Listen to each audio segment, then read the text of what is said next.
Yeah, I'm excited about the competition. Absolutely, I'm obviously, we were galvanised by the fact that we beat Burnley, because that was a really big game.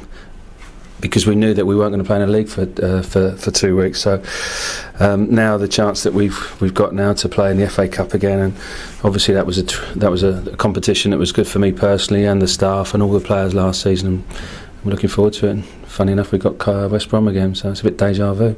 Yeah, it leads me on to my next question. Is it a good thing you've got West Brom again, because the players will know what to expect, perhaps a bit more informed and better equipped this time around to go into the fixture, rather than if you'd got a team you hadn't played before? They're informed of whatever game we play, whoever we play. The bearing on the game last year has got nothing to do with this year. Whatever team we play, they'll be informed and they'll know. So we know they're a good side. We know they're Premiership. They've had a few games lately that they haven't won. The Premiership to them will be really, really important. But I know that Roberto will bring a side that he feels that can beat us. Many people would say it's perhaps an ideal time to play them because they've lost 5 in a row. However, the flip side of that is they'll be even more up for this game because they want to make amends for their poor league form. We'll be up for the game. That's all I can. That's all. The only thing I can do. I can make sure that we're up for our game and we're right, and we'll attack the game. And we want it to be a one-off game. We don't want it to go to a replay. They won't want it to go to a replay. And you've got 2 attacking sides, so it makes for a decent game. This question gets asked every time the FA Cup comes around, but do you think the magic and the romance of the Cup has been lost? Well, it wasn't lost on me last year, and it won't be lost on me this year. There was definite magic, there was definite romance when we beat Liverpool at Anfield. There was definitely that when Gylfi Sigurdsson scored very late on against Burnley, and there was definitely that when Brian Howard got that equaliser against West Brom.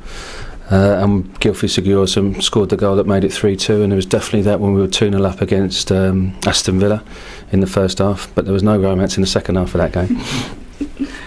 Last question for me would be, just come out of a busy Christmas period, you've done really well, you got a couple of wins off your back, but just to say, has any players come through that injured, or are they all unscathed? We'll have a look at it. Largely unscathed. Andy Griffin, we need to check on. Mikael Lagerwood, both of those were very touch and go for the game against Burnley, put themselves up for it and played, which was fantastic. So we'll have to have a look at those two. Chrissy Armstrong wasn't quite right for the game. Apart from that, largely unscathed. Last season you said that you watched the Anfield goal quite a few times. I mean, have you gone back and shown the players any of the FA Cup goals or anything like that to inspire them? No, is the answer to that, because we've been concentrating on the league. But that's something that we could possibly do before the game. I've done that before, and I do that before games and show videos of ourselves and that might be something that we do. Good idea, Johnny. With regards to team selection as well, I mean, you're saying there are a couple of people that were touch and go for the last game. Would you consider them to maybe play half a game or something like that? Or no, you don't. How you look at it is if they're fit to start, they're fit to play. So I don't ever look at anybody unless it's pre-season, that plays half a game. If they're fit to start, they're fit to play, and then we look at the game and see how it's going. And with loans, have you got people back? I understand Michael Anderson, he'll be back with you. Is he back? Yeah, well, I watched him play against Plymouth the other night, and he's back. Ben Hamer's back. David Mooney seems gone back to. David Mooney's going to be at Coast at the end of the season, and Nicholas Bignell will be back from Bournemouth next week. So you got a pretty busy squad around here again. No injuries and. Yeah, it's good. It's a large. We had 27 training today, so we've got a lot of players and a lot of people training.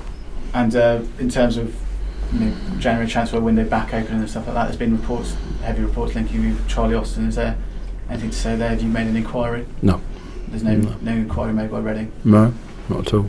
Is he a player that you'd be? No, I know Charlie Austin. He's he will be a very expensive player in the January window, and we're not in a situation where we can sign expensive players. Do you reckon he's likely to leave Swindon? I mean, no idea. I saw their manager saying that a lot of clubs after him, and Reading's name keeps on getting mentioned with that. Yeah, but he's going to be a very expensive player. So whether he leaves Swindon or not, no idea, and nothing to do with me. And Mikael Lagerwood, obviously you're keen to keep him here at Reading. Is that going to be a permanent deal, or maybe extend his loan?